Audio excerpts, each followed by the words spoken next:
Представляешь, мне налоговая вернула 5400 белорусских рублей.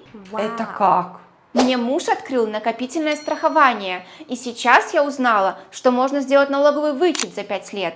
Не поняла, что за схема такая? Вот такая сумма пришла. Может, на море поеду или в санаторий. Это накопительное страхование. Я же еще и 2 пенсии получать буду. Пенсия?